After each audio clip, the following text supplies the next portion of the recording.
You ever watch somebody unravel so fast it feels like a TV show, only you're stuck right in the middle of it, and the whole neighborhood's tuning in live? That was the night Karen finally lost control. No joke, she completely came undone. The ground was still warm where she tried to torch my compost pile, and the glow lit up her face like some scene straight out of a late-night police reality show. Orchard lights bounced off the metal sides of 3 HOA trucks I just locked inside my own property, like yes, actually padlocked inside, engines off, keys missing.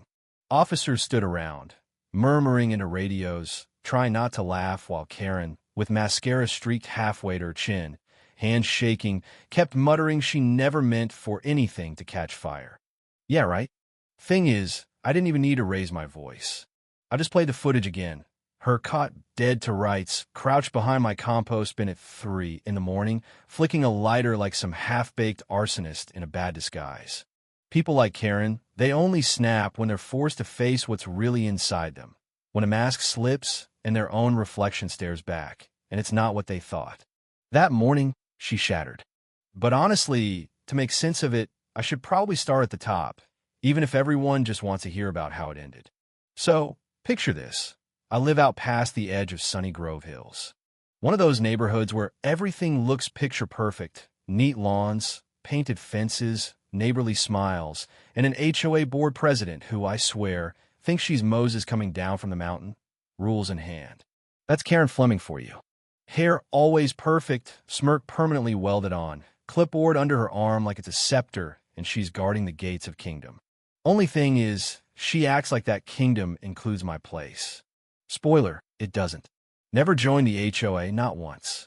My orchard sits right outside their borders, 20 acres of figs and citrus, ground my late wife used to walk barefoot every summer. It's more than land. It's memory, family, sweat, something you defend, you know? But Karen, she'd look at it through the fence, sizing it up like she'd just spotted a coupon for free property. First time she made a move, it was barely daylight. There's still mist hugging the trees, me, coffee in hand, expecting nothing but quiet. That bone-deep, sunrise kind of quiet. Instead, I see movement. Big, mechanical movement. 3 white box trucks roll in through my utility gate. Moving slow, like they belong there, like they'd missed the memo this was private property. They drive right down the dirt road, park dead center in my clearing, engines ticking. I walk up calm. That's how you survive this stuff. A kid couldn't have been 20, wearing an HOA polo, unloading crates like he's stocking shelves at a supermarket. I ask who told them they could set up here. Kid doesn't even flinch. Mrs. Fleming said this property was open for Community Distribution Day. Community Distribution Day on my orchard. Like it's a public park, not the place I buried my dog, not the ground I still talk to some nights. Didn't argue. No point. Just turned around, walked back inside, and sealed every gate, east, west, utility, front, with a single tap on my panel. Gate snapped shut so hard I heard the echo. My phone buzzes. It's Karen. Naturally. Her voice always has this sugar on it, like she's calling the bank to reverse a fee. Lincoln, don't panic. It's just a temporary setup. We had an issue with our permit, and your land is perfect for the community. And then, like she's tossing out a favor, you're part of the neighborhood, aren't you? My land isn't a community asset. I told her, slow as I could manage, each word heavy enough to nail down a fence post. And you don't get to decide what's perfect. She tried to laugh it off, said it was for the neighborhood, and those fields of yours could use some meaningful activity. I opened my laptop, pulled up the invoice template. Third-party land use, unauthorized entry, commercial operation without consent. I emailed it.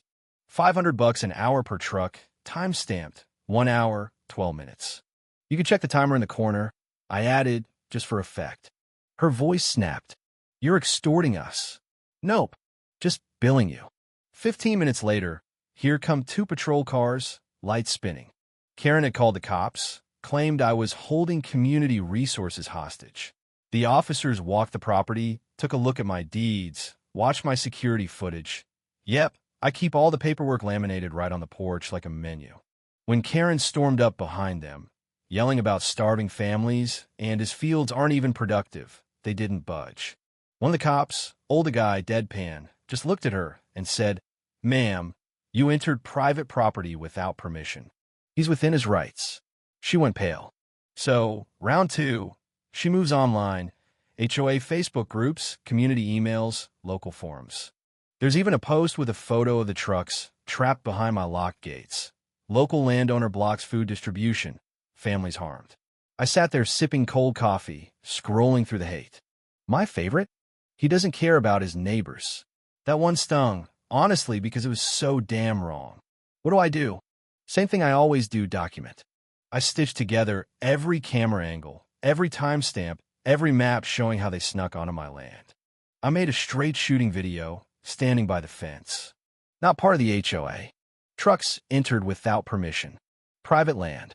No drama, just facts, laid out for the whole world to see. The tide started to turn, slow at first, then all at once.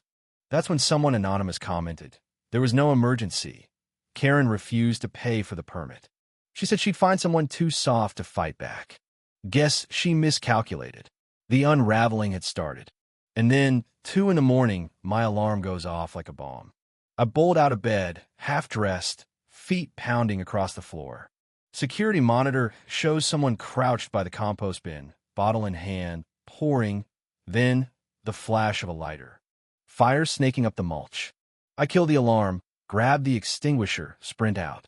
The figure runs, doesn't get far before the driveway cam catches blonde hair and that furious, rigid walk. Karen, trying to send a message, I guess. I put out the fire, but the air stank of burned mulch and desperation. Called the county officer, showed him the footage. He didn't say much, just shook his head like he'd seen meltdowns like this before. But Karen, she was just getting started. By morning, here come the code inspectors, 3 of them, badges clipped, notepads out. Someone, guess who, reported me for environmental violations, improper waste handling, offensive odors. I handed them a fat folder, soil logs, maintenance records, every permit I'd ever filed. They left empty-handed, nothing to cite. It was petty, desperate, like a last swing from someone already falling. Then my phone buzzes, private message, username, Sunny Citizen. Inside, a zip file. Internal HOA emails, records of vote manipulation, Karen diverting HOA funds to a logistics company owned by her nephew. One email. If he charges us, drown him in inspections. Another, just park the trucks if he doesn't use that orchard for anything meaningful. And right there, I knew the whistleblower, David Costa. Quiet guy, ex-military, always watching but never speaking much at meetings. We met up at a roadside diner, coffee thick as oil. He didn't waste time. She's abused this HOA for years, threatened us, lied, rigged votes. She's losing it. If you want her gone, this is what you'll need. I stare at the flash drive, then at him. Why me? Because you did what none of us could. You said no. Publicly. The day of the hearing. The hearing? Yeah, that was a circus. Karen rolled in with 2 lawyers, tight smile painted on. Me? Walked in with a 3-ring binder. My attorney said I overprepared. I called insurance. We laid out everything. The unauthorized entry, GPS logs, footage of the fire, emails to her nephew's shell company. The judge didn't interrupt once. Karen's lawyers tried every trick, deflect, distract, anything but the truth. But the ground was gone under their feet, and then the doors opened and David walked in, flanked by 2 board members Karen used to treat like background extras. They handed the judge a notarized statement. Karen's name, gone from the presidency. David appointed interim leader, effective immediately, and all claims against Mr. Rhodes withdrawn. You could see Karen's jaw slacken. Her lawyers turned ghost white. Judge delivered the ruling calmly. Full damages owed to me, a mandatory audit of the HOA, public apology, all HOA gear off my land in 48 hours. Karen left the room with security trailing her like a bad memory. The fallout was brutal. Local news ran her story top of the hour. Financial misconduct, abuse of power. Residents packed every meeting demanding answers. Her nephew's company vanished from the vendor list overnight, like it never existed. And finally, the county sheriff put cuffs on Karen, fraud, retaliation, misuse of funds. After they hauled the trucks out, the orchard went quiet. Real quiet, the kind that settles after a storm. No applause, no victory parade. Just the hum of irrigation and the heavy relief of a battle finished. I put up a new sign by the east gate, matte black with white raised letters. Private property, not part of any HOA. Unauthorized vehicles will be invoiced immediately. Underneath, in small print, clock starts when you enter. Some folks, you just have to spell it out, sometimes twice. Standing there as the sun dipped behind the trees, I realized what Karen never did. You don't have to roar to win a fight. Sometimes, the quiet ones, those who hold their ground, are the ones who last.